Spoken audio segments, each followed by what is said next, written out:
Merry Christmas, everyone, and welcome to the PlayStation Access podcast, where we're feeling festive on the night before Christmas and stirring up some wholesome holiday memories. Join us for a special interview with head of PlayStation Indies, Shuhei Yoshida, a browse of some nostalgic Christmas games, and a dive into our own Christmas traditions. Hey, sitting alone playing PlayStation absolutely counts, all right? Wishing a fabulous Christmas period to all you lovely listeners. But first, it's podcast time. Hello, everybody, and welcome to the PlayStation Access podcast, the official podcast of PlayStation UK, where this week we are talking all about Christmas. Oh, yeah, it's time. It's our Christmas special, which is why we're all wearing Christmas jumpers, and I am in this garish combination for those watching on video. Grey and grey. Yeah, yeah. My trousers do not match the top, but they did match the other top I was wearing. So let's just think about that. Christmas isn't about turning looks. It's about wearing jumpers. It's really not. It's Christmas. really not. If you are giving a damn about how you look on Christmas Day, you're doing it wrong. Yeah, but you can dress nice and sparkly sometimes. I don't know. You do you. I'm just saying, like, there should be no pressure on Christmas Day. Like, if I want to wear a dressing gown all day, sorry, but I'm going to do it. No sorries here. Yeah. I'll wear two. Just Why not? pile them on, Yeah. warm up. Right, so to introduce us to you Christmas-loving guys and happy holiday havers as well, I have some Christmas-reflective names to go for this episode. So mine is simply Christmash. It's simple. Simple and it works. It works. Yeah. Your name just goes with anything. It really does go with a lot of things. It does, and it goes with more things if you just have the Sean Connery as Yeah, well. absolutely. Which I do. Well, Christmas. It works fine. So Yeah. it's in there, it's sweet, it's simple. It just, it embodies the holiday just like I do. I'm very Christmassy. Well, after October the 31st, maybe. But yeah. It's just a little joke, just a little funny joke. Your name, Dave, is a Davent, like Advent. Advent. Yes. Advent. Yes. Yeah. Yeah. A Davent calendar. Yeah. Yes. Advent. I like that. Thank you. Yeah, Well done, actually, getting Dave into something. Yeah, trust me. It was either this or Davesa, like the dancer. Yeah, that doesn't. Like dancer. I would have been disappointed with Dave, sir. I'll be Yeah, honest. like- Adavent is much better. I was going to give everyone like a Santa's reindeer, but then I realised it was really hard. So Yeah. it just turned out to be Robdolph. I'll take that. It's better than Crob and Brob. It's like a step up from them. Yeah. Rob Dolph's pretty good, actually. I think. It's quite Gandalf-y as well. There is a Gandalfiness. Yeah. Maybe. Rob Dolph would Let be him have my it, Ash. Let wizard's him have name. it. He's buying it. Like, yeah, Rob Dolph. Rob Dolph the Wizard. You'd have to have a big red nose still. The though. Christmas Wizard. Yeah, Rob Dolph the Christmas Wizard. Yeah. I like it, yeah. Yeah. That's too good. Oh no. Yeah. Oh no, what have I done? I've given Yeah. him something nice. As you can see if you're watching and hear the lack of, if you're listening, we don't have Rosie this episode. No. But she would have been roasted chestnuts, like roasted chestnuts. Oh, my God. Roasted chestnuts. That is a reach, but in the best possible way. Yeah. It's impossible to say. Roasted. Roasted. Roseted. Roseted Chestnuts. chestnuts. Yes, you just have to go a tiny bit northern. Yeah. And it all works out, as everything does. And a Merry Christmas to you, Rosie. And a merry... Wherever you are. Oh, right. So, a little preview of what we're going to be talking about. We're going to have a main feature, which excitingly has a little inclusion from Rob and his mate.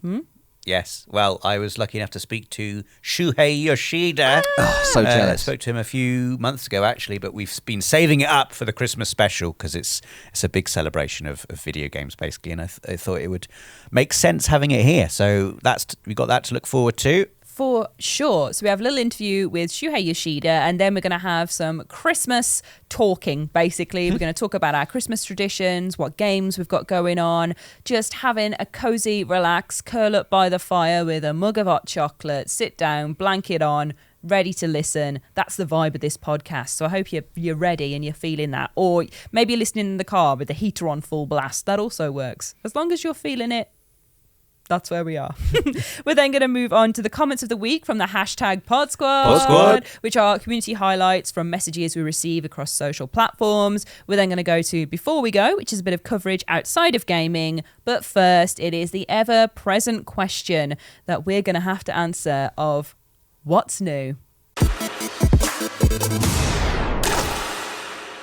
Okay, it's the What's New section. Woo! Here we are. Now, we're recording this just before our Christmas break. So, hello, happy Christmas Eve, everyone. Here we are in your living room, in your car, in your ears generally, in your eyes Maybe sometimes. some people are listening to this whilst they're in traffic driving to a relative's house. Yes. Which is probably what I'm doing right now. Oh, man. Yeah. Right now, I'll be listening to me say, hello, me.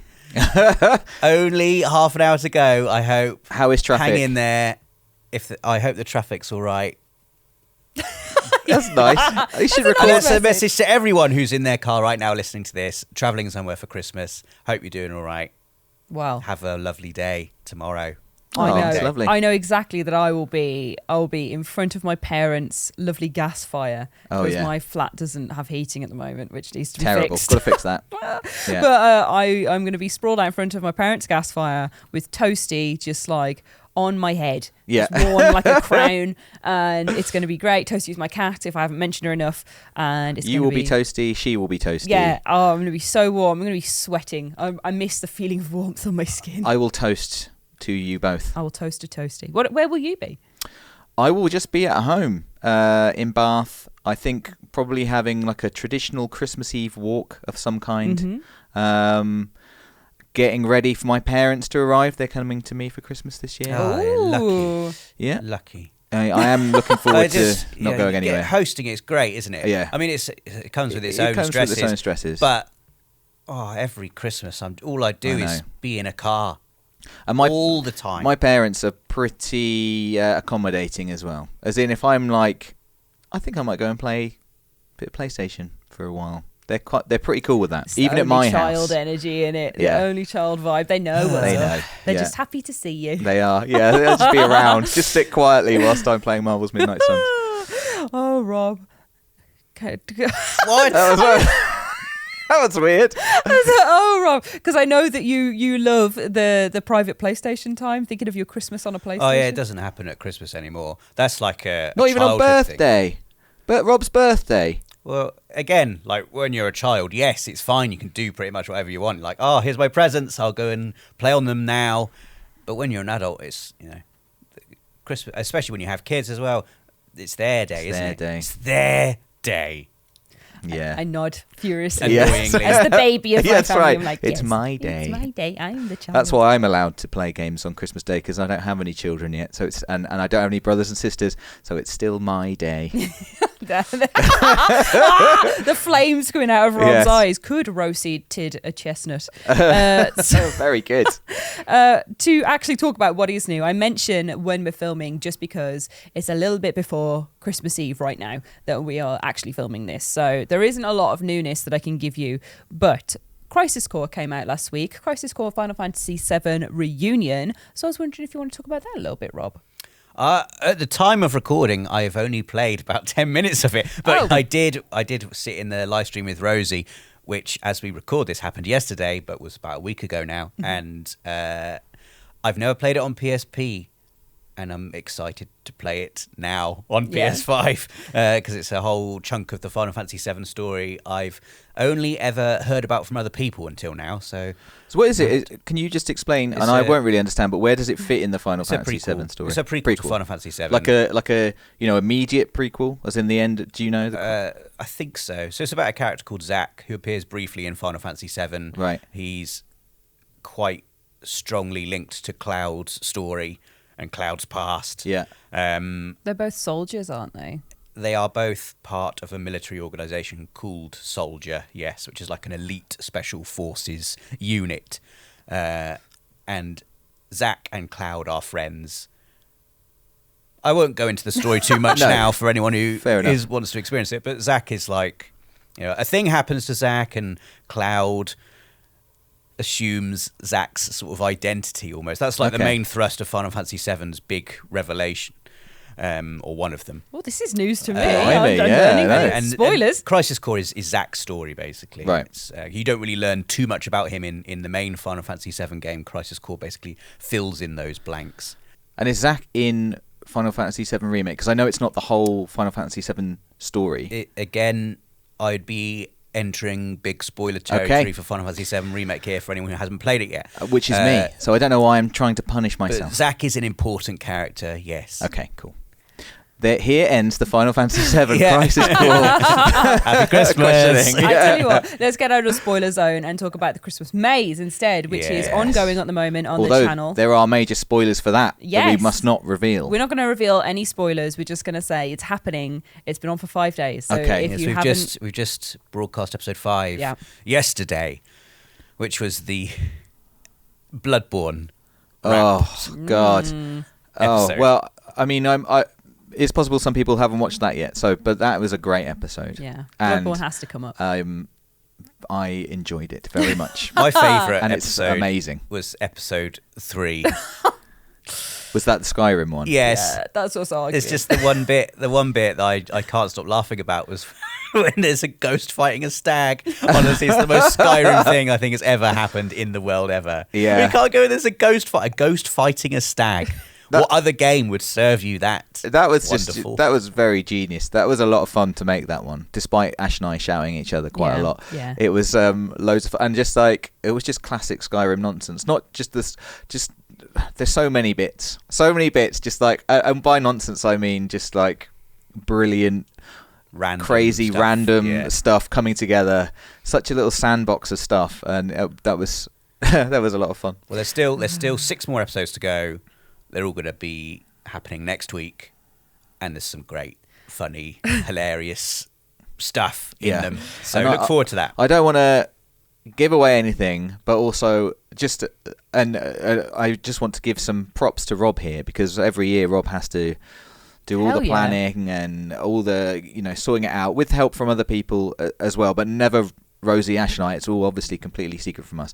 And the finale, just the design of it, like the event It's of it, so good. was Well, fantastic. I can't take credit for all of that either. No. We had Chloe and Emily doing a lot of work Yes. on the finale too. Yes, huge thank you to Chloe Clemmerly, and that Emily. could To be. Clemmerly. Cleverly. But, That's like, a Christmas version, like a clementine. It's very good. Yeah. Thank you, sorry. No, it's all right. I was just I liked it. I was just going to say, I just think everyone should be excited for the finale, because it's just a brilliant. It's a very good challenge. Very good. My favourite moment from the series is Rosie losing her cool with me and going, I'm aware of the situation. Well, like First episode up, 1. episode yeah. 1, yeah. Didn't take long. I am aware of the situation. Oh, when Rosie loses it, it's some of the best times, isn't Oh, it? It's great. God. There There's was one more of that to episode- come there as was one well. episode, wasn't there, where after we'd pressed stop on all of the recording equipment, Rosie was like, has all the recording stopped now? Yes, Rosie has. And she just let loose. Yeah. It was Blooming amazing. neck. There were quite a few bloomings, yeah. I wish she said blooming. Jesus, my ears burnt. Oh, it was very good. It was very good. But yes, there's our little roundup of new things this Christmas. It's Christmas, man. Nothing's new. It's all old traditions and comfy, relaxing. So we're going to move on to our main feature, where Rob is going to tell us some things that are happening. Yes, so this was quite a while now that we actually filmed this, but we've saved it for the Christmas special because I think it's great. I was fortunate enough to sit down with none other than Shuhei Yoshida, who is the head of independent development at PlayStation, to talk about his favourite games, his favourite memories from working at PlayStation, and I think it's a wonderful interview, and you can enjoy that now.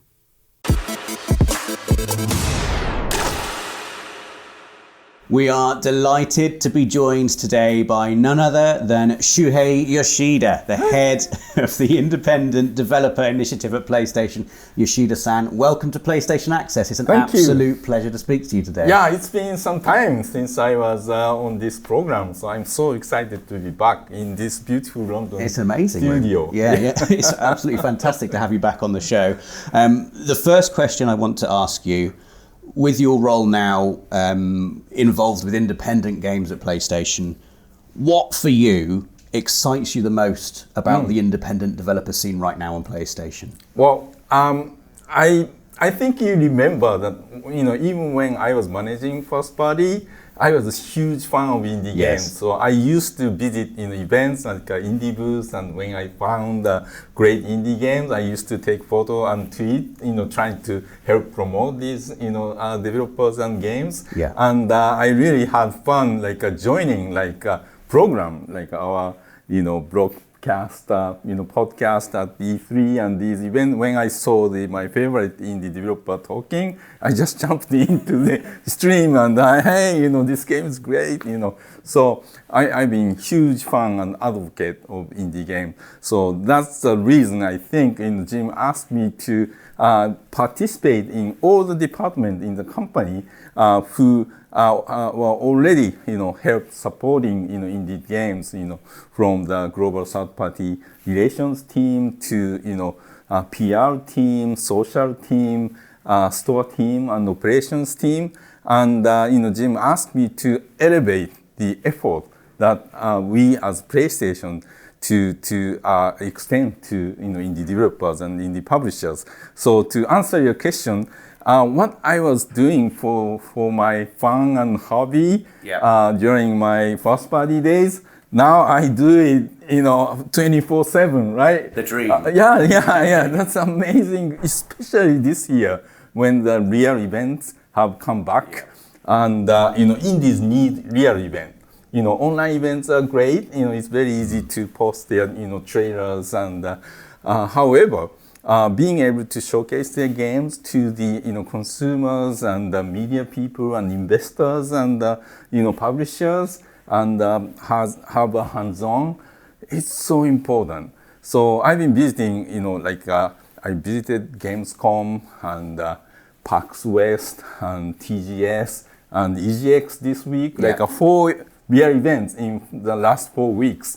And it's so fun to meet with all these, developers and check out their new games. So that's the most fun that I have. Amazing. And your time at PlayStation, how do you think the indie game scene has changed? Because I feel like when people hear the term indie game, they immediately have a certain perception in their head of what that kind of game is. But some of the games we're seeing coming out now from independent developers, they're they look and they play as incredibly as some of the big AAA games. Beautiful games like Kena, right? Yes. Yeah. So to answer your question, the indie games has grown so much, bigger, more beautiful, more, varied. And but always, something very consistent about indie games is, indie developers make games for themselves. Yeah. They make games because they believe in, not necessarily the business person or marketing department. That analyze the market and this is a trend. We should make a one in this genre. No, indie developers. Many of them believe in their ideas, and even when there's no game like that, they just want to make these games, for themselves. And oftentimes that really creates something that didn't exist. And many cases, the big new genre, like a battle royale or creation games, that the idea came from just one person. Yeah. They're from indie scene, trying to prove their ideas.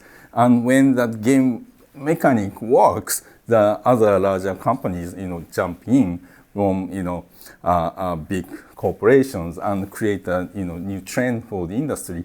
So it's so important that we as an industry support indie community so that they will keep challenging the convention and come up with new ideas and come up with new way to help people to enjoy interactivity of this new medium.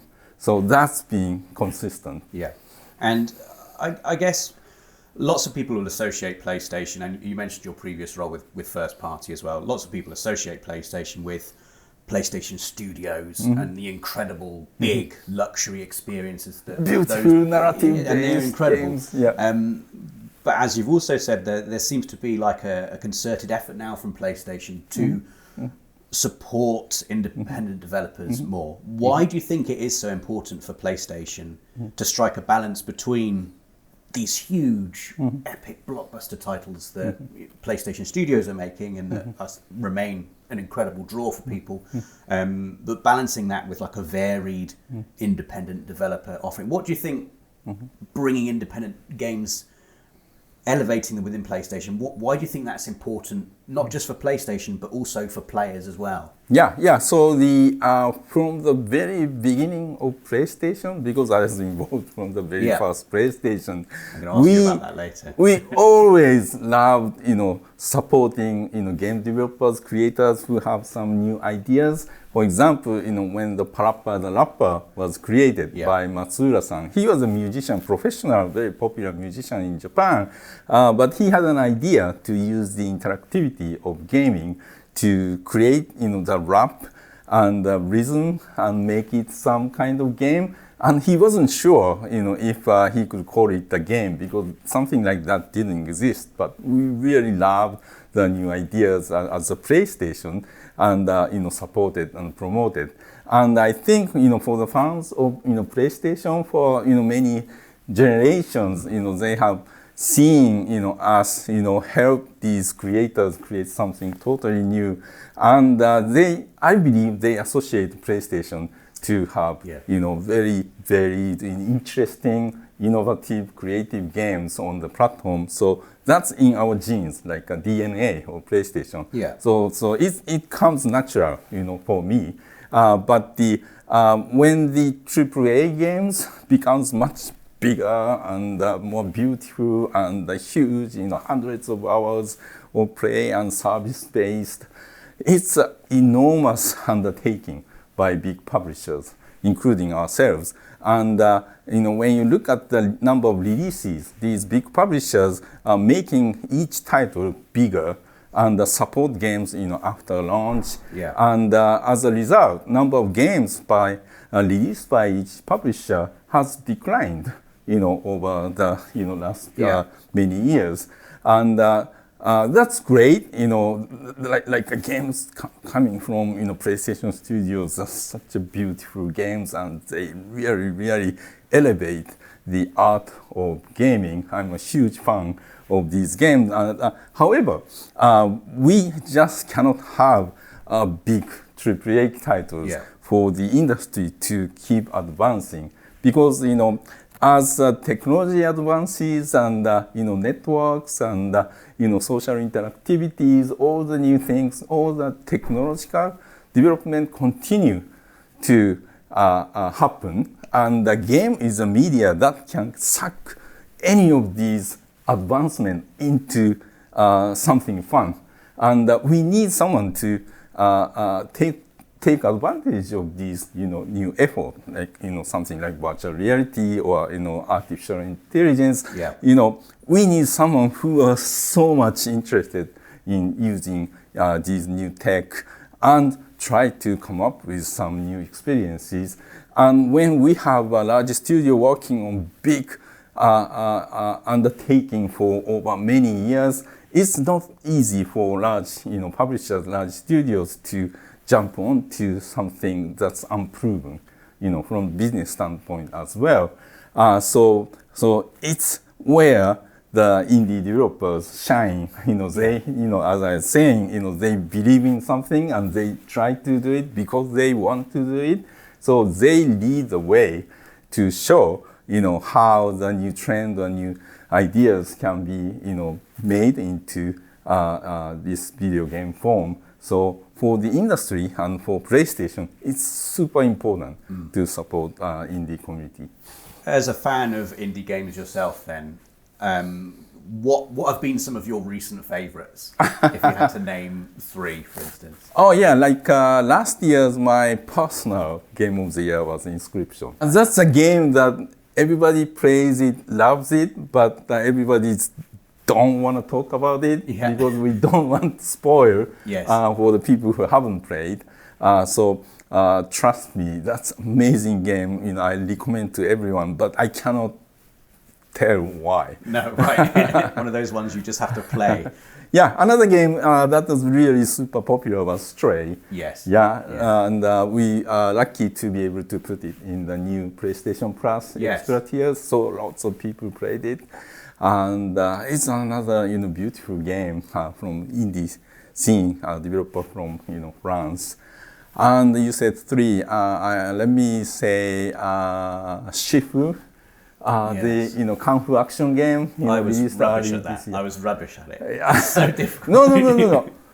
I love like a Souls-like games. Yes. However, I'm really bad at parrying. So I cannot do it. However, Shifu, when you learn the rhythm and the enemies like attack pattern, the game makes it much more easier to be able to do it. So, when you watch the enemy's patterns, you feel like you are like a Kung Fu masters. Yeah. So it's amazing, when initially, because you just cannot hit the, kick or punch, you get destroyed. Yeah. However, when you learn how to play it, watch the enemy and let them attack you first, and then you avoid it and counter attack, you feel you can advance, quite far into the game. Yeah. It's amazing game. So I recommend you to come back to the game. Maybe I need to. You'll be surprised. A bit more practice for me then. Yeah. Yoshida-san, we've talked a lot about independent games, but as someone who's been with PlayStation since the very beginning, I have to ask you about sort of that time back at the very beginning of PlayStation, when the company was first created. Do you have any standout memories from that time, especially when you compare it to where PlayStation is now, and think that make you think back and go, wow, things were so different back then? When the company was formed, Sony Computer Entertainment, in November 1993, I was employee number 32. Wow. They gave the number from the chairman to president to vice president. So I was like a manager level. So I got employee number 32, and the whole company was about 80 people. Wow. The whole department. So I still remember we had like starting opening party in just one room in the hotel. Wow. Everyone was there.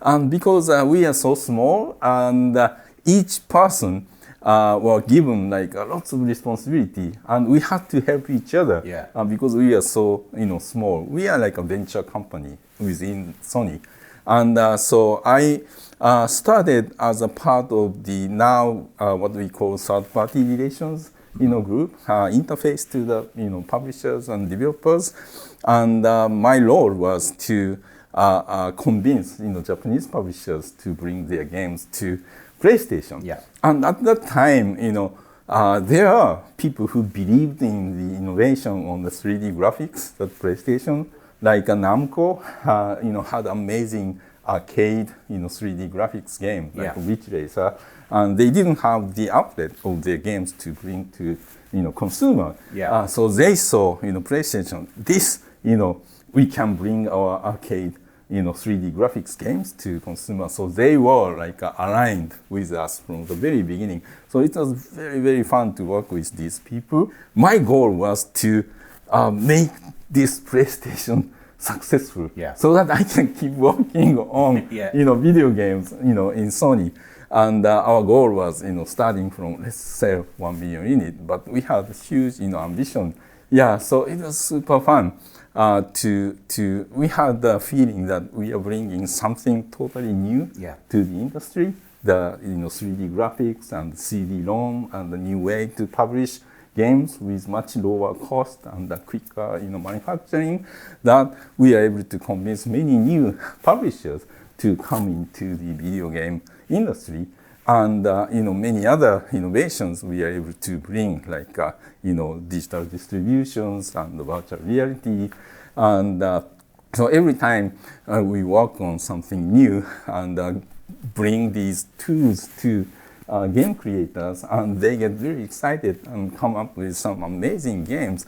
That's how I have had so fun life. Yeah, it sounds amazing. I mean, I guess this is a very big question as well, but what if you had to pick one game on PlayStation out of your entire time working with the company as like your personal favourite PlayStation game of all time, what would it be? And also, more recently, what would your favourite PlayStation 5 game so far be? Okay, the first answer I always say is Journey. So we are so fortunate to be able to work with this, young, creative group and in that game company. They, just graduated from the University, California college, and they were new.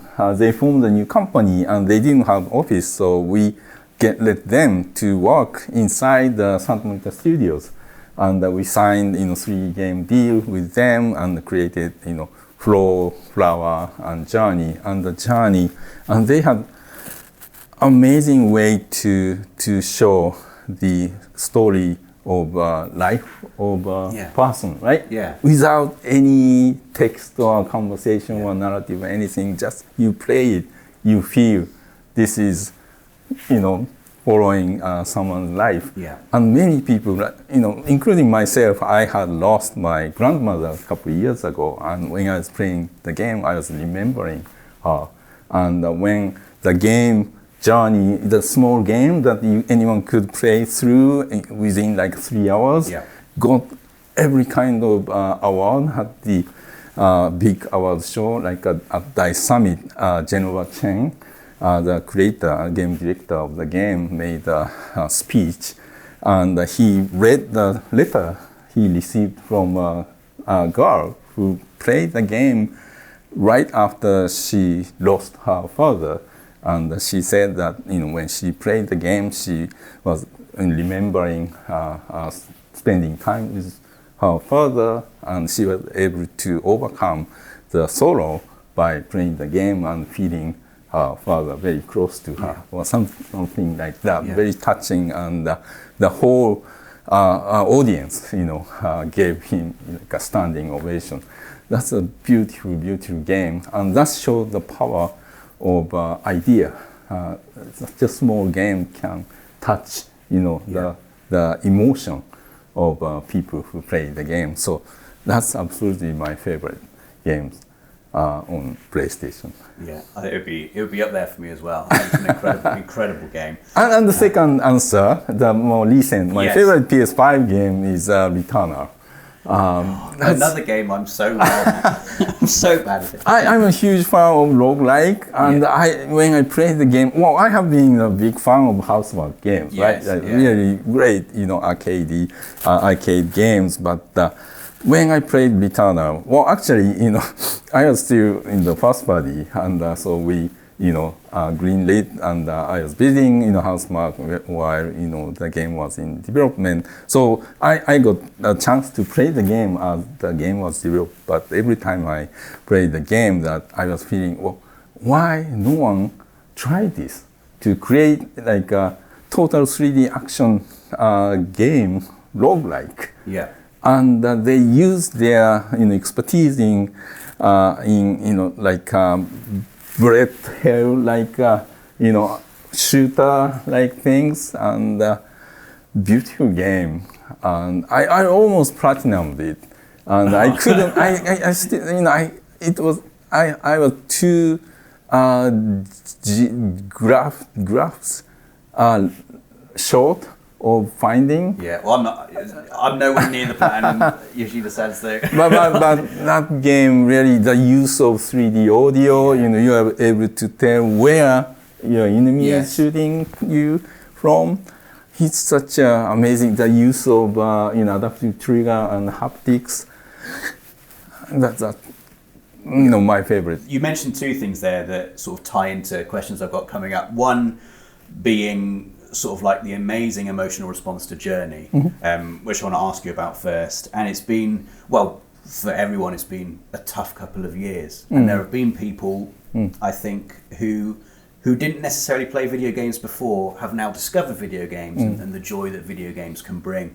And this is a very wide question, but for you personally, what is it about video games that you think is so important and unique in terms of people being able to use video games as a way of like comfort in difficult times? Like people seem to be able to use video games like no other medium. What is it about games that you think makes them so special in that regard?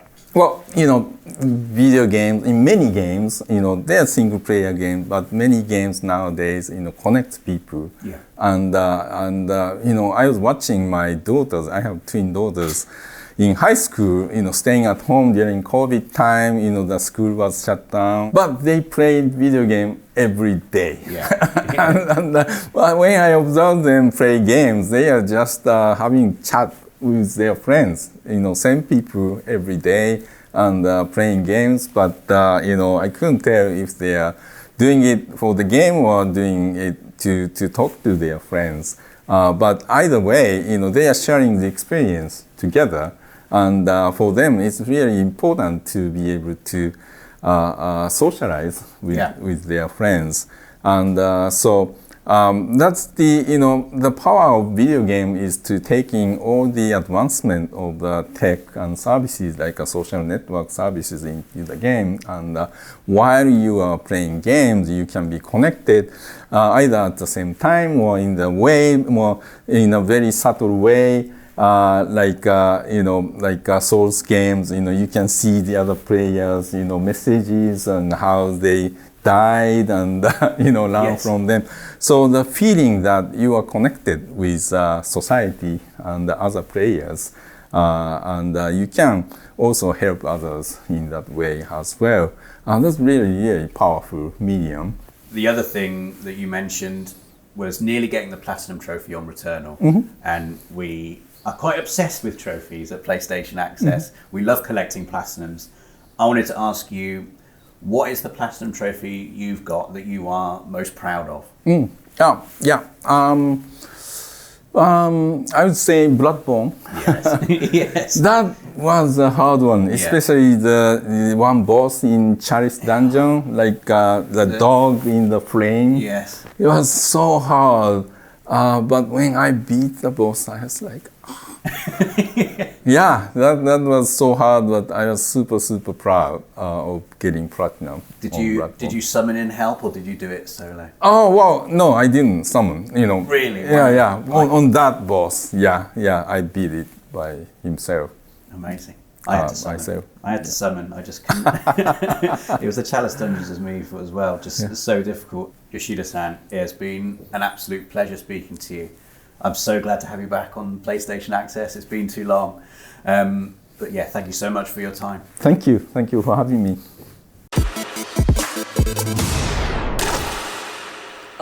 Thanks, Rob. That was a lovely interview. Well, thank you to Shuhei Yoshida for joining us as well. Yes, thank you so much. It's always lovely to speak to the man himself. Well, I was going to say, Rob, that we've been making PlayStation Access for like 11 years now in various forms, and I think that is the first time we've had an interview with Shuhei Yoshida on the channel. I think it is. I think he's appeared. He's had a little cameo appearance. Yes. Before, but I think yes, you're right. So it's like it was quite a special interview, really. Yeah. Quite He nice remembered thing to as do. well. He was like, "Oh, I've not been on the channel." I remember. He remembered PlayStation Access. Yeah. That's so lovely. fun. Oh That's my very God. great. Oh, I love it.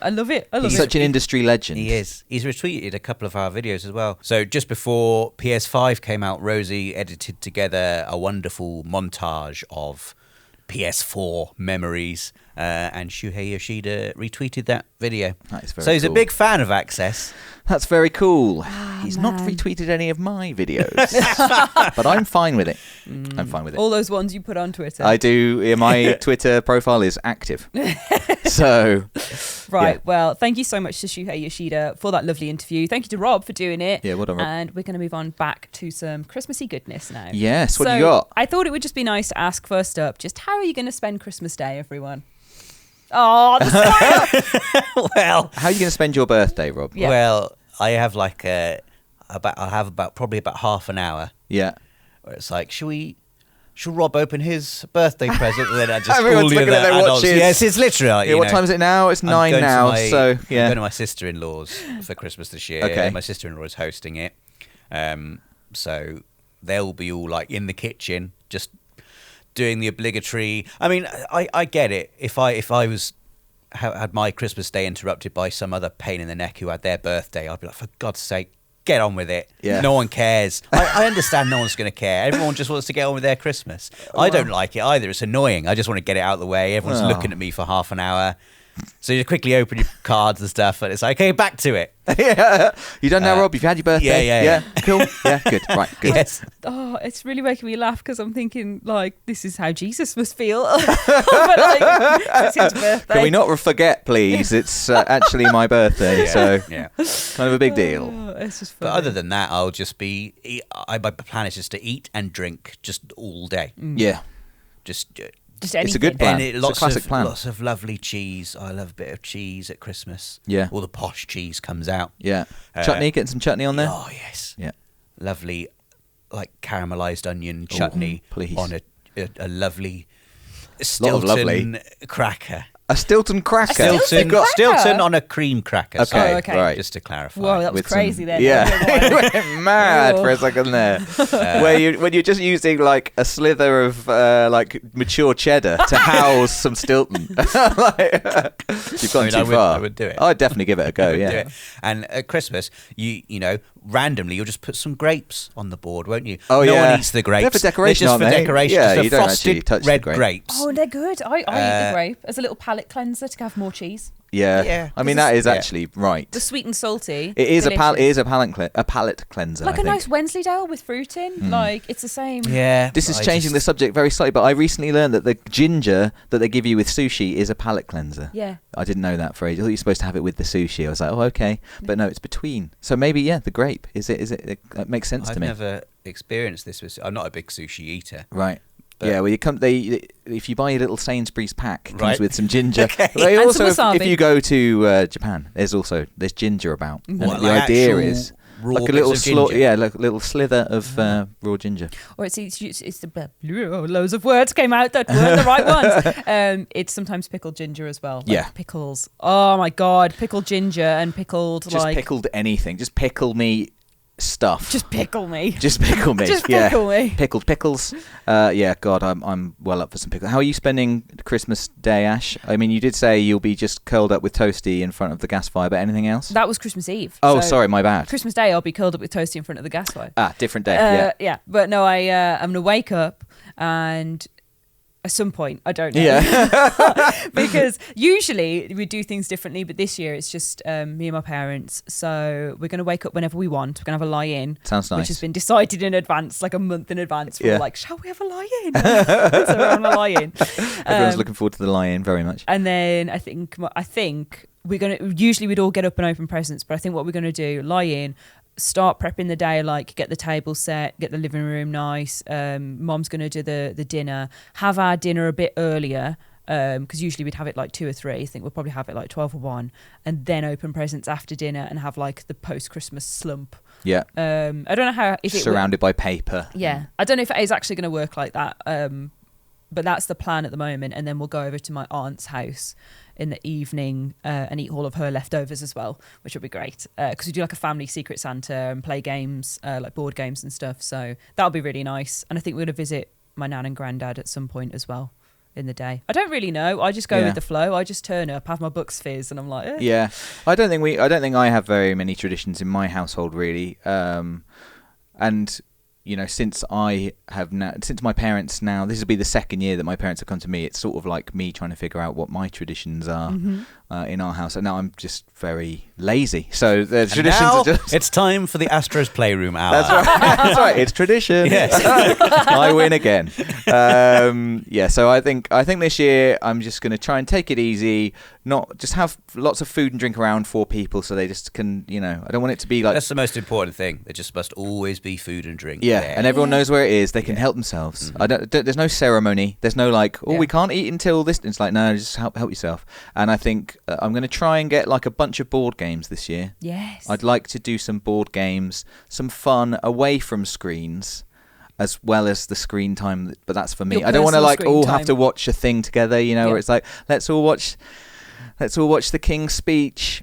The movie, yeah? Yeah, it could be either. Or let's all watch this. Like, I'm going to try and avoid that and be like, let's all play a board game. And then, like, I'm going to play some PlayStation. But yeah, should be good. I'm looking forward to it. Yeah, definitely. Do you guys have any Christmas games that you've got, like, for the holiday season in the run-up Video to it? games? Yeah. I mean, this year, I am currently still playing Marvel's Midnight Suns, and I am absolutely loving it, and I cannot wait. It's going to be my Christmas. I've been very tempted to name my Christmas game as The Witcher 3 Wild Hunt, Ooh, coming to Christmas PS5. game. It's not arrived yet at the time of recording, and I'm probably about 40 hours into The Witcher 3, but I haven't played it for sort of 3 or 4 years. I just got a bit fed up with Nath banging on about it. You know, when someone loves something, you're like, do you know what? I'm just not going to play it. But now feels like a great time to go back. But and it would be a brilliant Christmas game. But I'm just loving Marvel's Midnight Sun so much at the moment. I can't imagine not playing that. Yeah. Every chance I get to play a game at the moment, it's that. I'm just really, really enjoying it. And as a bonus, it's very pick up and put downable. It's like Do a scenario. it's all like contained within days. So you can just do a day, and a day can probably take, it could take 20 minutes or it could take an hour, but it's like nice little self-contained thing and move on. So I really can't wait to just play loads of that. And also because it's a turn-based game, it can just be really slow, and I can stop to eat. I don't even have to pause the game. I can just be eating and thinking and drinking and sort of like nip to the loo and whatever. They're all just stood there like mid-battle, just like, what? It's Christmas. What are we doing? It's I'm Christmas. like, oh, just wait. So yeah, that's going to be my Christmas That'll game. be your Christmas Day game, but it sounds Hell like if yeah. you can do all those things, you I can know. have Mother and Father Jackson watching over. That's have a right. little chat, come back. Yeah, 100%. Nice. What about you guys? Rob? Well, I'm trying to make it so that Cyberpunk 2077 is my Christmas game. Good choice. But I think the reality is I could already feel it happening inside me. I could feel the cogs no. turning No, in it's my not. brain. It's not what I think it is. Oh, God, not again! Oh, my God's Because sake. you just want something familiar. But also, The Witcher 3 as well. I was going to say The Yeah. Witcher 3, I'm really excited about it. I've seen all of the footage of it on PS5. Obviously, by the time this goes out, it will already be here. Yeah. And I have finished The Witcher 3, but the thought of returning to it on PS5 really excites me in a warm, cozy, familiar kind of way. Yeah. It's a lovely game to walk on. There's like a bleakness to it, but also like a coziness to The Witcher 3's world as well. Like the Skellig Isles are just wonderful, snowy, wet mountains surrounded by the sea. Corpses hanging on gibbets. Just like home. Oh, God. It's lovely. But it's all, like big feasts and Yes, roaring open exactly. fires and Yeah. like taverns It's filled great. with music and Taverns drinking. with and Gwent in, and Yeah, I love Gwent so wonderful, much. wonderful game. But again, Skyrim is I think it's the Christmassiest game for me. I do struggle to disagree. It has those Lord of the Rings vibes for me. Yeah. Like I just know it so well. Yeah. It's my home. Yeah. It's my Christmas home. I won't be playing it on Christmas Day because I'll be entertaining children and Yeah. pretending to laugh at my brother-in-law's jokes. Are you sure you won't be listening to this? You better not. For Christmas this year, Rob, we listened to the PlayStation Access podcast, and you are not invited. Love you anymore. all. I hope you've not got ketchup on your roast dinner, Simon, because that's atrocious. We've heard about that, That a lot. is Yeah, atrocious. we Yeah, I'm all sorry. judge you. You can't. We all judge you. Yeah. Rob, when you play Skyrim now, what do you do? Do you continue from like your level whatever save and just wander around? Or? Sometimes I download a bunch of mods. Okay. And just experience it with like nice water. Yes. Denser grass. Yeah. Dynamic weather. Yeah.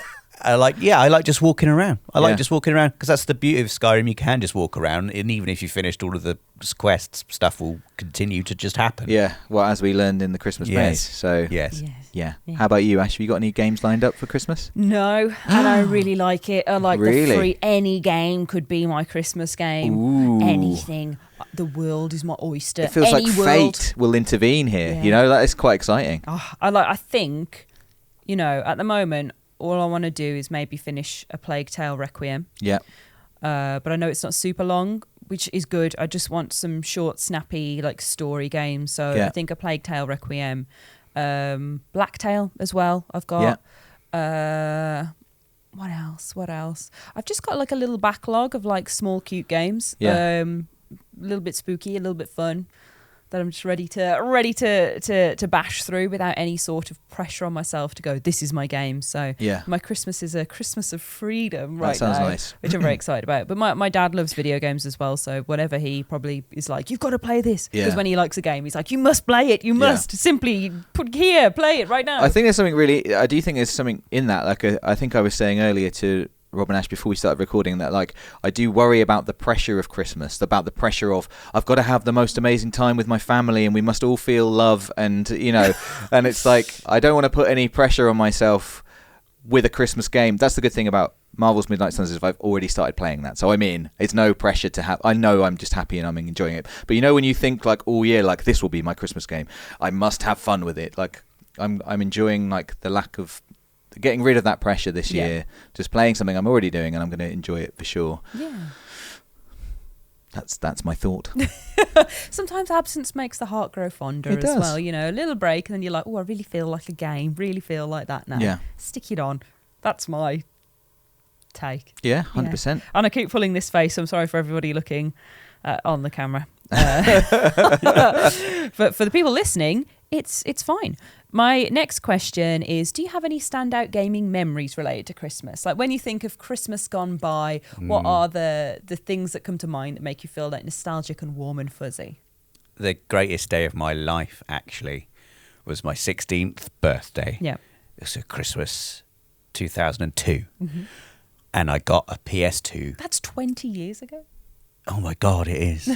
I got a PS2 for my birthday. Yep. Yeah. And for Christmas, I got Final Fantasy X and The Lord of the Rings, The Fellowship of the Ring Extended Edition DVD. Oh my God. Now, this was the first, How PS2. Did you know what to do first? It was ridiculous. Just running between it. The PS2 was the first DVD player I'd owned as well. So I had The Fellowship of the Ring, the regular theatrical cut on VHS, which had a horrible bit of warped, I don't know what you call it. Static at the top of it. Every time you got past the scene where Saruman brings down the mountain, this little bit of horrible static would come up, and I was quite sad. So I got the DVD and I was like, oh, and it was so beautifully clear, wonderful, 480p clarity. But at the time it was amazing. What a day. I just opened my presents and then just disappeared for the rest of the day. It was amazing. And it was 16th birthday, so it was that transition between being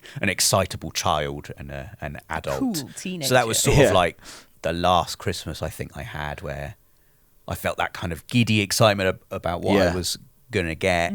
Because I already knew I was getting a PS2 because I'd found all of the presents in the cupboard. They were already wrapped. Oh my God. Are you one of them? I found DVD-shaped parcels wrapped up. You were a rummager. You were a rummager. I've got DVD shapes. Oh my God. They must have bought me a PS2. If I saw anything even vaguely present-shaped, I would just like shut my eyes and run away. I was like, the surprise is sacred. Yeah. And like someone's... it shakes me when people go and find their presents. I'm like, someone's thought about that, and like, a nice, lovely gift. And I just, but then if you can't control your reaction, it's bad. I understand, I was still incredibly excited when I unwrapped them all. Yeah. Yeah. Because my friend used to go and find all of his presents, unwrap them all, look at them all, and then wrap them back up and hide them. Because he knows that he'll be like, if he doesn't like something, so he's like, I need to manage. Oh, here we go. Prepare my face. And I was always like, what are you doing? Yeah. I do remember one Christmas when I was a lot younger, and I desperately wanted the T-Rex from Jurassic Park. Yeah. And what do you mean? A toy of it? The toy. Right. Yeah. And any sort of large box shaped present. Yeah. I was like, and it says, I wonder if this is the T-Rex. Oh, please be the T-Rex. And I didn't get the T-Rex because I think it was quite a lot of money. Yeah. And my parents didn't really have very much money. So being a parent now, they must have felt awful. Really? Just dreadful.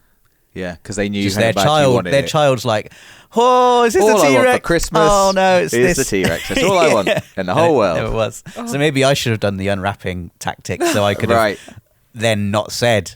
Yeah. I hope this is the T-Rex. It better be the T-Rex, Mum. Yeah. Why isn't it the T-Rex? We are through. Our relationship is over. But I bought it for my daughter now, like the T-Rex. the newer one, the Jurassic I World. bought it for my daughter. Yes, so I said do. in air I have quotes. it now, and the Indominus Rex, and a big Brachiosaurus, and a Stegosaurus, all of them. Right. Good. My daughter has all of them. Yes. Well, that is the great thing about becoming an adult. Yeah. Is you can just go, well, I'd like that thing, Yeah. so I'm just going to get it for I've me. got money and I'm going to buy it. I'll just get it for me. Yeah. My great Christmas memory is, it's not Christmas Day, but Christmas period. I think in 1996 for my birthday, I got my a PlayStation, and I was going to do that. That's yeah, that's right. Not so quick on the old maths. 26 years ago. It was indeed. I was 11 for my 11th birthday, and I got a couple of games with it, which were, you know, when parents have a go, they haven't done the research. And they get you just a couple of games, and they were fun, but they were not the games I really wanted. And Like Marge Simpson getting Bart, that golf game. Right, exactly. And obviously, as a child, as we always talk about, you don't have any spending power. So I had those two games for probably like the first 3 months. My birthday's in September, and Christmas was coming. I can't remember specifically what I asked for, but just completely out of the blue, my dad came home one day from work in December. It was probably, you know, the sort of third week of December, a week before Christmas, something like that, with a stack of PlayStation games, like 10 or 12 PlayStation games. And his friend from work's son had these were all his PlayStation games, and his friend it was his mum. I've explained this badly. My dad's friend had confiscated her son's PlayStation because he'd been bad, and had given me all the PlayStation games on loan for the Christmas period. So I had like Wipeout, Crash Bandicoot, Tekken, like just a whole bunch of games. I was just like, I didn't know what to do. I didn't know what to play first. I played loads and loads and loads of Crash Bandicoot that Christmas. So Crash Bandicoot feels very Christmassy to me. And it was just a wonderful Christmas miracle. And I don't even remember if I got any PlayStation games for Christmas that year. Probably not. All I can think about is the poor child I know, who had his it's true. PlayStation Don't be bad. Don't be bad, banned. kids. I think he was like a he was like 17. Oh, really? Yeah, he was like a 17-year-old kid. He'd done something bad. I don't know what he'd done. So Who knows? I thought like, 8. No. No. It was 17, well, he's done something very bad. Yeah. Yeah. Who knows what he'd done? But it was awful. It was confiscatable badness. Right. So and I God. benefited, and it was what a great gift she gave me that Christmas. I think it's the perfect punishment. So that is an extremely Christmassy thing for me. The other thing is just my best friend and I just had a Christmas tradition of whatever games we got for Christmas, just on Boxing Day, I would go to his house and like if there was a new console involved, whoever got the new stuff, we would just show each other the stuff. We'd just spend the whole day on Boxing Day just playing the new games. And, you know, we didn't get loads of games. It was like probably like 2 or 3 between us or something. And just doing that thing where like, oh, can you see your own feet? Just like asking, you know, it was at a time where graphical advancements I think were particularly important. And just games were advancing like at a massive rapid rate. So there was always just new stuff. Developers were discovering new things, and we would just spend Boxing Day playing our games together and just like talking about like, just coming up with little challenges for each other. Like, can you see this? Can you do that? Oh my God, that's so cool. What? Stuff like that. It was just like, that is a Christmassy thing to me. It's like spending Boxing Day with him and experimenting with our new games. That's wholesome. It was a That's lovely really time. wholesome. Yeah. I don't feel like I have like a specific video game memory, but games have always been central to the Millman family Christmas. Yes. So recent years it's been Christmas dinner. We'll have like a starter and then the main, and then before we have dessert, my dad will unveil some sort of thing that he's gotten for us all to play before we do dessert. So it was like he bought like 3 plasticine models that we had to make, for example. I love this. And then we all made them and turned them into little Christmas decorations. That's great. Or he loves board games, so there'd be like just like a quick party game or something. And we always have like a round of games in the evening where it's like Tin Can Alley, where you have like the tin cans and like the fake gun where you can shoot them off with a laser. And then you've got like this old Olympic game where you can spin a man round and he jumps up. And we play, I know the one, yeah. Yeah, and we compete on all of these and have a quiz, and then it's like who's the grand champion of Christmas. They get a giant piece of like Christmas chocolate. But like prior to that, when I was younger and being an only child and being an only child who was very spoiled, and like I was super close to my parents. Like I shared all of the gaming and fun like spooky stuff with my dad, but we were big fantasy and like stealth games were like me and my dad were absolutely tight over, and then I would like bond with my mom over everything else basically. Like me and my dad like did games and movies, and my mom like we just really get on. So I always knew I was going to get nice things that they knew that I would like, and it's always been that way. I'm very thankful for my parents. I love them a lot.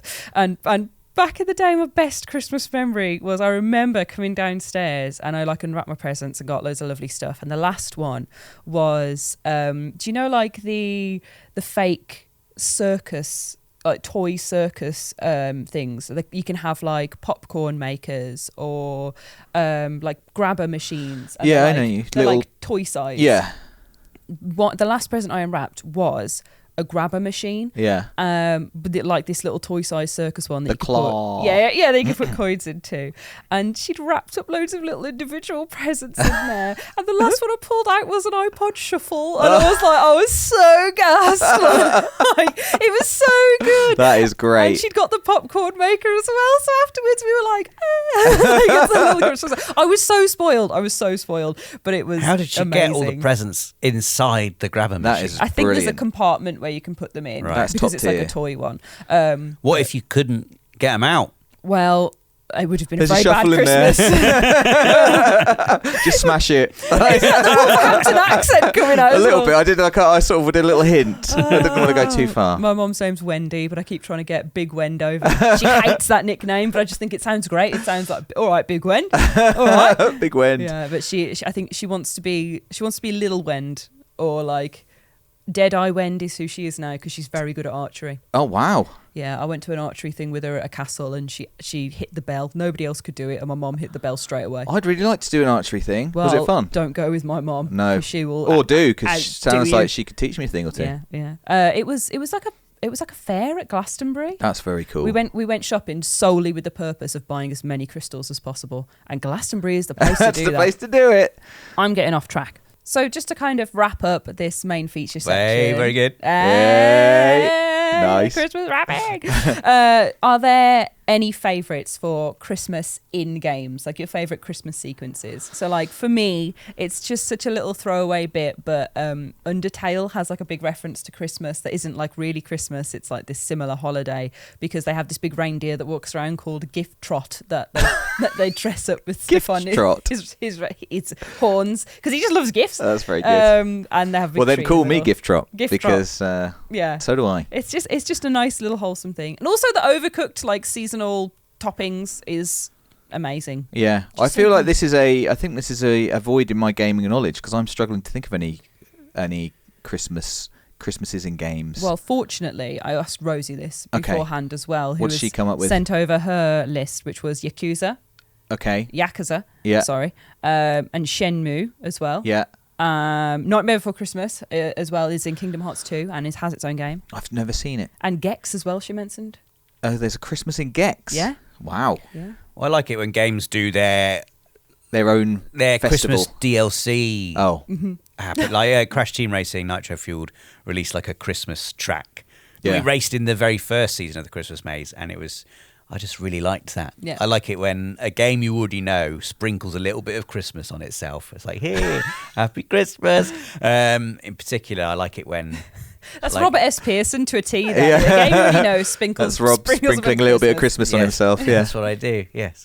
But like Final Fantasy XIV does lots of seasonal events all the time as well, and it is brilliant at dressing up all these places that you're familiar with already, and and it's it's like a new thing on Yeah. top of the thing you already know, which Destiny is like does what that Christmas well. is. It's like Destiny does your Christmas house as well. with lights. Destiny, sorry. She's playing like Christmas tennis. yeah, here. Christmas tennis. I was just going to say Destiny. That's I thought of one. Destiny, Christmas and Destiny, Yeah. or Destiny 2. Very nice. I also wrote down Batman Arkham Origins as well, which is like, I think it's got some Christmassy bits in, or you can speak to the calendar man who will tell you stuff about what he did on Christmas. Right. I haven't played Arkham Origins, but the Arkham games do feel a little bit Christmassy. Yeah. I guess Gotham is cold. it's cold. I suppose it's like it's a cold, but it there's something else about it. I don't know what it is. Maybe that was a game that I got for Christmas one year. One of the I definitely got Arkham Asylum for Christmas. So I think that there's a little bit of history there. I with think me so. And Christmas. I think so. And then for me, it's games aren't. Skyrim's not set at Christmas. No. I'm going to talk about Skyrim again. It's Oh, no. just, the spirit of Christmas is just in that game. Yeah. There's a inarticulable magic to it that just I think is elevated by playing it at Christmas. Yeah. Yeah. There's also actual magic to it. Yes. All right then, guys. We've spoken about Christmas in games, out of games, and in our lives as well. So now we're going to move on to our lovely comments of the week section, which has a Christmassy flavour for our audience at home. So let's move on.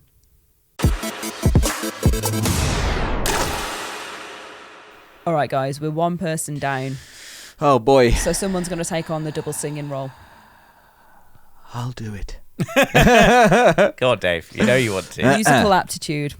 Let's see what happens. It gets higher. I'm going to start as low as possible today. Not as low as possible, but it's time. It's time. It's time for comments of the week. That was bad. I sort of struggled up there. Moving on. Well, very good. Thank We've you. made it there. It is the comments of the week from the hashtag Pod Squad. Pod Squad. Very good, guys, who are our lovely commenters on YouTube, on social media that use said hashtag and leave a lovely comment or message for Alex, our community coordinator, to swoop up that we can then read out. So if you want to be involved, if you want to be read out on our podcast, drop a message with the hashtag Pod Squad. Pod Squad. Well done. On your preferred platform of choice, and maybe, just maybe, it will end up on my Here tablet. So, the first one we've got today is from Mick DC, who says, hashtag Pod Squad. Pod Squad. I am with Ash.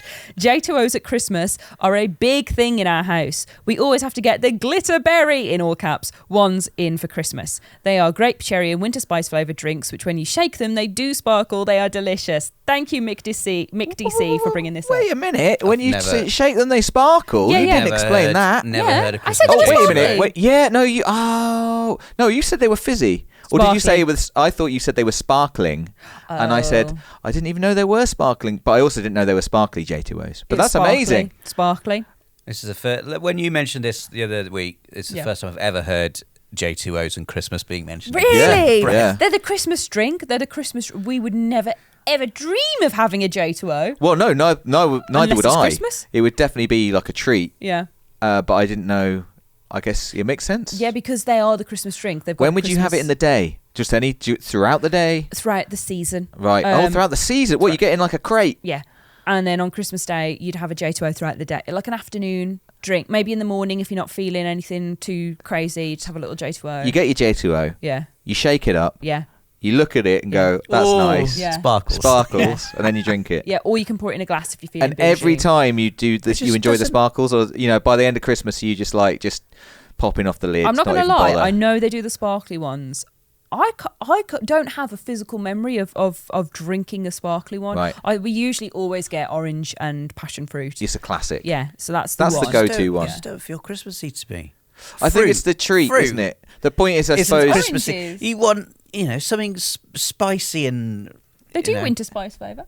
It's basically posh juice, isn't it? That's the Yeah. thing. It's like usually if you have fruit juice throughout the year, you're probably getting it in a carton, the cheap stuff. Yeah. And then I guess the point is we will elevate our fruit I juice see. for Christmas. Yeah, that like Schlur. I would never dream of having Schlur unless No. it was Christmas. Christmas. Christmas. Yeah, Yeah. Christmas for Schlur. Christmas for Schlur. Like I don't even think I've seen Schlur on the shelves unless it's Christmas. Like, Yeah.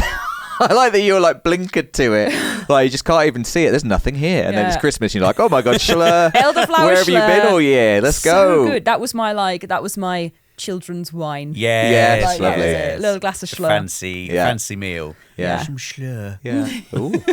Oh, with my meal, Oh. thank you. Yeah. We've also got a comment from Antonio Ruiz who says, love you guys. Also, what are your guys' plats that got away? Do you have any platinums that you're only a few trophies away from getting that for whatever reason you can't get? Mine are Portal 2, Tony Hawk Pro Skater 1 and 2, and Sackboy. Well, I mean, so many plats that got away in as much as I stopped trying to get them, but none that there's any reason I couldn't still get them. Yeah. Basically.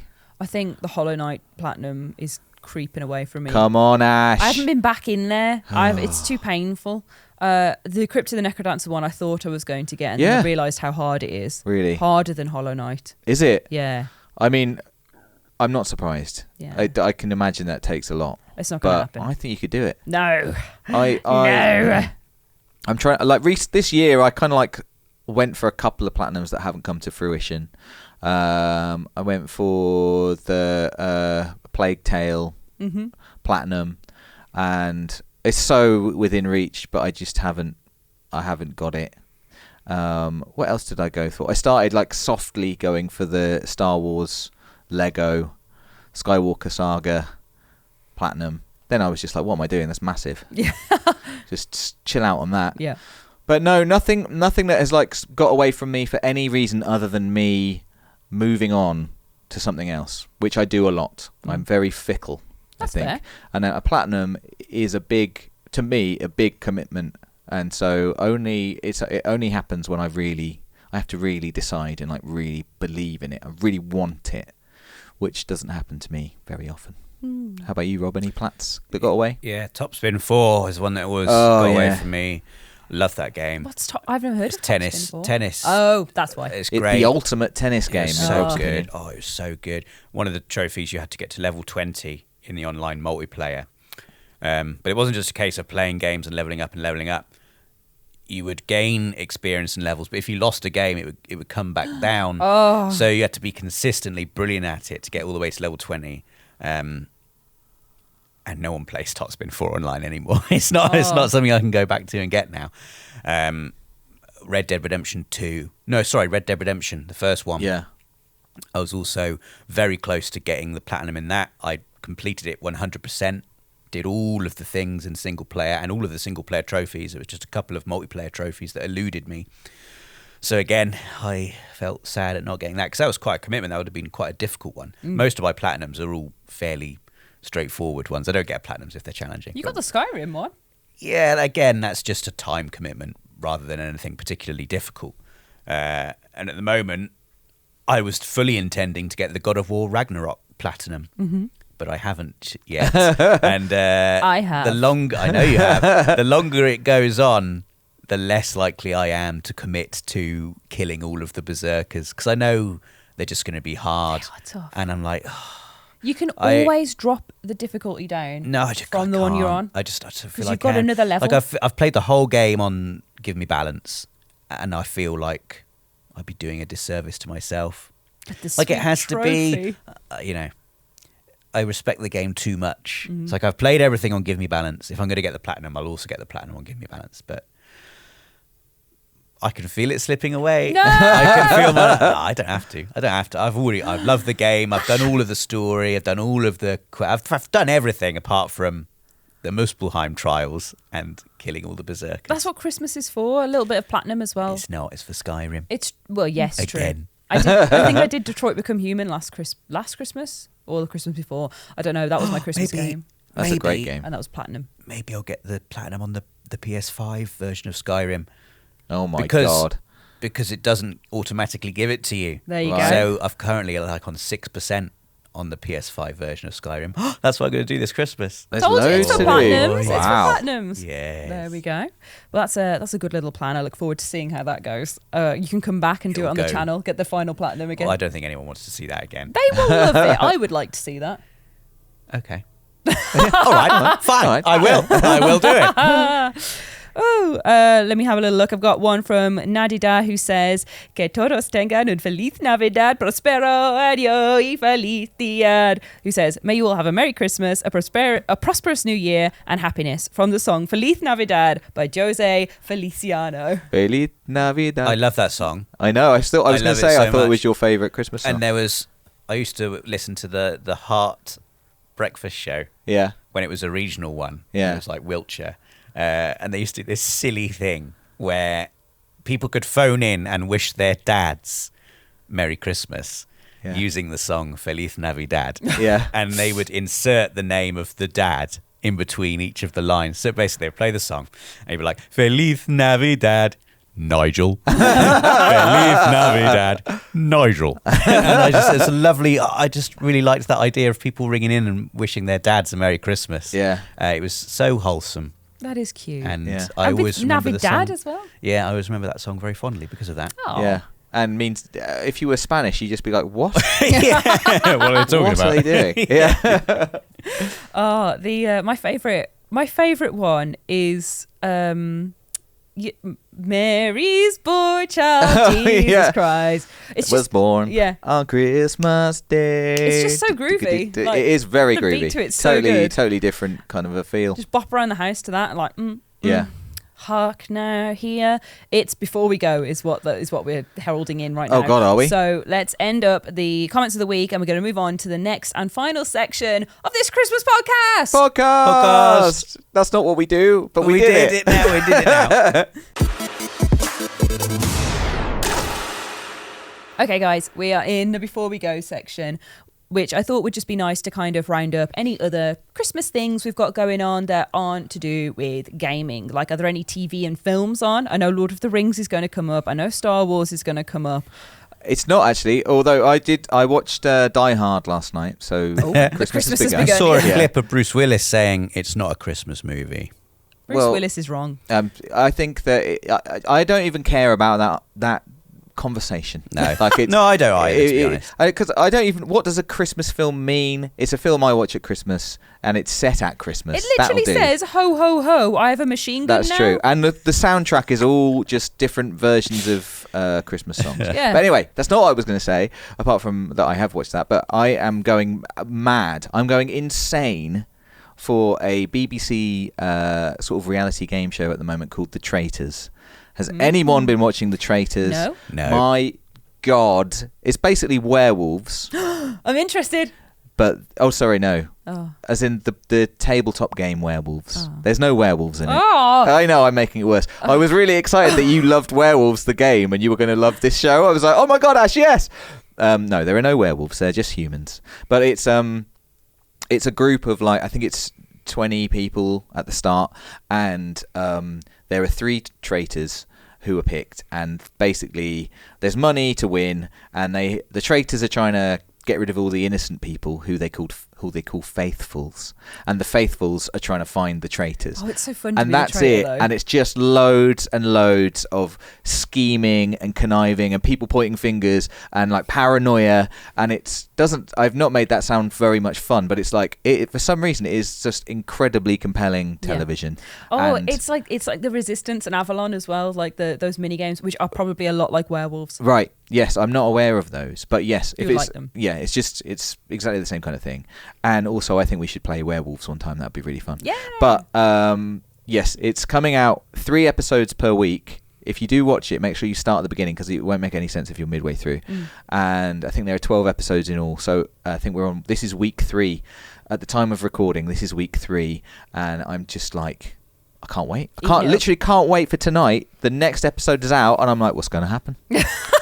Are they going to find The one? sassy head with that. Oh, it's so good. It's very, very good. I'm excited. I'm going to watch that. And it's now. quite Christmassy because it's set in it's in like a massive Scottish mansion, and they've all got so all the scenery is beautiful, and they do all these little tasks like in the day, like where they're a team. So that's interesting. And so they're all doing like kind of like outdoorsy things. So it feels like really Christmas. Scotland is, wintry Scotland is beautiful and very Christmassy. So yes, I think it's appropriate and it's good fun. And then if you enjoy that, then consider the board game Werewolves and whatever Ash said, Avalon. And the Resistance, And which the Resistance. Avalon is the fantasy version of the Resistance. Right. It has Merlin in it, and you get to yell, "I'm Merlin." That's, Perfect. yeah. How about you, Rob? I've just finished listening to The Witch Farm, which is a new podcast from Danny Robbins. Oh yeah. Everyone's favourite horror podcast man Yeah. that I keep on talking about on this podcast, and I thought it was great and very, very, very, very creepy and spooky. So if you want a nice, cozy Christmas horror story, I believe all of the episodes are out now. I thoroughly recommend giving that a listen. And also, there's an Uncanny Christmas special on the 21st of December, so it's out now as you're listening to this. I was enjoying listening to those things. I haven't listened. What was it? The Witch Farm. The Witch Farm. But his previous podcast series, I thought, were actually summoning an actual poltergeist into my home. So I had to stop listening to it, Yeah, I remember. which is a shame because I was enjoying it. But I don't want an actual poltergeist You in have my to listen to actual it home. in like an enemy's house. I listened to it in the car. I listened to it in the car, driving home in the dark. The other day I was driving home. It was really foggy as well, and It's Danny Robbins. It was a horrible That's what he's done. Yeah. experience, but in a Don't like a listen to very it in- atmospheric. Like Don't I was listen driving to through it this driving in fog. fog. That's hard. With the when your headlights are catching you can only see like a couple of meters, and any second an evil spirit could appear. That's what I felt like. That's what it felt like. Rob's turning into a horror fan. I'm here for this. I'm here a Danny for it. Robbins fan. That's enough. That is enough. We obviously have some Christmas horror traditions Yes. as well. We always watch Krampus. Like, my whole family sits down and watches Krampus. We love Krampus. I love watching A Christmas Horror Story as well. And Rare Exports, which is just fabulous. I don't know A Christmas Horror Story or Rare Exports, were they? Okay, so just to briefly break it down for anyone who doesn't know any of those, Krampus is the story about I know the Krampus movie, sorry, Yeah. but I don't know why I'm stopping you from telling everyone else. Krampus is about like the Christmas entity who's basically evil Santa, and it's just this great, nasty little black comedy horror film about a family that are on Santa's naughty list. They certainly and are. Krampus comes in and messes everyone up, and it's really, really good and has some great practical effects that are genuinely horrifying. The bit in the attic haunts me. Yeah, that is But, horrible. A Christmas Horror Story is an anthology film, Right. that has 3 different stories and then a wraparound story in it, and they're all just quite goofy, good fun. Okay. It very much is the wraparound story is interesting as well. All of it's quite bonkers. There's not much I can tell you about it other than it's an anthology. It's worth watching, and then if you don't like the first one, there's more that you can skip to. Right. So it's very good. And Rare Exports is I think it's Finnish, and it's about their take on evil Santa again. Right. This kind of creature, and I don't want to spoil it. It's just it's really dark and intense and silly at the same time. Okay. So Christmas horror is that perfect blend of dark, scary, but it's Christmas and it's about Santa, so it's Right. like, oh, okay, whatever. It's really good.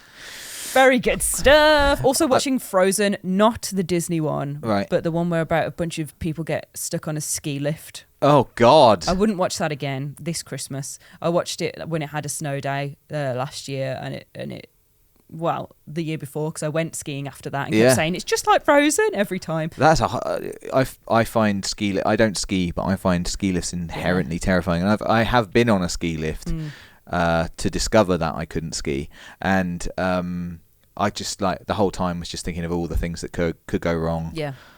On every part of the journey, I'm just it's stopping when you're really high up. That's awful. God, oh no, I'm not gonna talk about the worst bit in that film, but obviously it's bad. Yeah. It's just it's like the guy's vocalizations are just he's a very good actor, is all I will say, because Why is he vocalizing? I don't want to know. I don't want to know. I do want to know, but you can tell me later. Yes, but yeah, I've only been skiing once, and the whole time I was thinking, oh, could get some wolves here. I might just walk up this mountain. Yeah. I'll walk up. Yeah, on my skis. Yeah, it's fine. I'll see you later. Right. I think that is going to be the end of our Christmas special. So, guys, how you feeling? You excited for tomorrow? I really am. I've really enjoyed. Oh Yes. God, it's tomorrow. Yeah. It's Rob's birthday. I'll raise a glass to you, Rob. Yeah, Thank you. I will On your as well. special day. Thank you. I am. Everyone should. Yeah. But actually, talking about all this stuff has really made me excited for Christmas in a way I wasn't before we started. So it's super good. festive, isn't it? Yeah.